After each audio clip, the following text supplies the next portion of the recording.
Let's talk some Dynasty next on Fantasy Football Today in 5. Welcome to FFT in 5. I'm Chris Towers here with Heath Cummings. And Heath, we've got, free agency in a couple of weeks. We're starting to get some draft profiles out there. If you saw on CBSSports.com, there's a Bryce Young rookie scouting profile up there. And so this is a good time to talk about Dynasty. And I wanted to ask you a couple of questions. We're going to do a couple of Dynasty shows over there, a Dynasty show every week over the next, couple of months. And with free agency looming, I guess the first question I wanted to ask you is just, we know free agency matters a ton for the upcoming year because it changes players' values and stuff like that. Does it impact the way you rank for Dynasty as much? Yeah, not for quarterbacks. Definitely for running backs, because most running backs aren't getting to free agency until they're 25, 26, 27 years old. So if they get another contract, which that second contract's proven elusive for a majority of running backs, but if they get it, that's probably the last situation they're going to be in. So yes, there are a handful of guys, maybe even two handfuls of guys, Josh Jacobs, Saquon Barkley, David Montgomery, Miles Sanders, and really the lower you get in that, it's much more important to the Montgomery Sanders types than it is to the Jacobs Barkleys. Yeah, Saquon Barkley probably going to be pretty good anywhere he goes, but I did actually just see a report that the Giants are growing pessimistic about their chances of re-signing him. Sounds like the Bears are interested in Saquon Barkley potentially. I don't think that would necessarily be the best landing spot for him. What do you think? No, that would. I think that would not be the best landing spot for him. Now, I don't know that would be that much different than the one he has. The real key with Saquon is is he going to go to a team that allows him to get 80% of the team's running back opportunities like the Giants do? I think the Bears would definitely use him in the passing game. They use David Montgomery that way, but they seemed to favor a two-back approach. And so if Saquon turns into a 60-65% of the opportunities guy, then that would be worse. Yeah, and especially because the Bears don't really throw to their running backs all that often. Justin Fields, very prolific scrambler, so that's right. Not going to be as big of a part of his game. Let's ask one more question heading into free agency. Which player?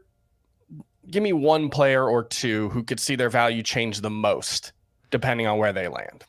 I think Derek Carr. Even though I said it doesn't affect the quarterbacks as much, he's one who, in the perfect situation, I could see us elevating into that like Matthew Stafford 2 years ago type situation, or past Kirk Cousins. And right now, I'm concerned that Carr ends up somewhere where he just doesn't perform that well, where the situation isn't as good, and he could be even worse than what he's been so far. So we've seen quarterbacks the last couple of years struggle with situation changes, especially in year one, and he's the type who I think could go somewhere else, struggle for a year or two, and all of a sudden people are viewing him like Andy Dalton, which maybe they should have been all along. Yeah, he's one that, like, I wrote about the top landing spots for him, and we talked about it a bit last week on the podcast.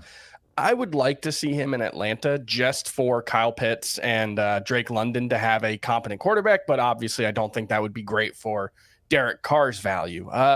Let's move on to some rookie discussions, and we'll keep it a little broad. How are you valuing 2023 rookie picks right now? I think that the first pick, Bijan Robinson, at least in a non-super flex league, you're looking at as a first-round pick in a startup draft. He's a top 5 dynasty running back, and in the right landing spot, he might end up, depending on how the numbers pop out, as number 1.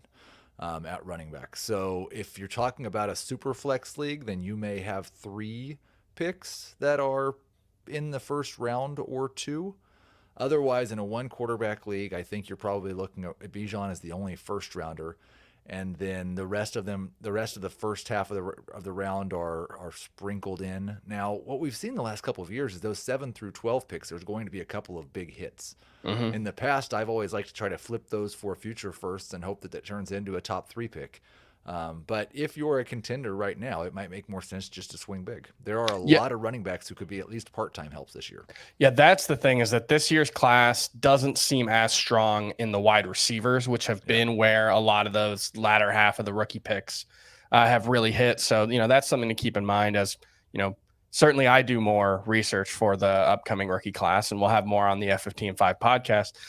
Really quickly before we go, who is someone you could see being a surprisingly fast riser over the next month?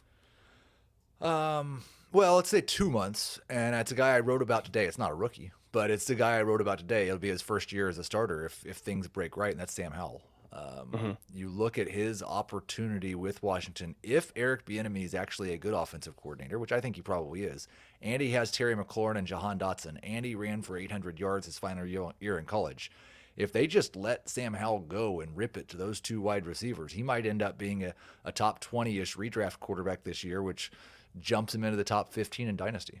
Yeah, it's interesting because he did rush for 800 yards that last season in college. His 40-yard dash time, I believe, was around the 5-second mark. So yeah, I don't think we have one from him in college, though. I think that was even like a going into college type number. Okay. Yeah, he did not, and he's not a great athlete. Yeah, but he is a willing rusher, and he was very successful in the red zone.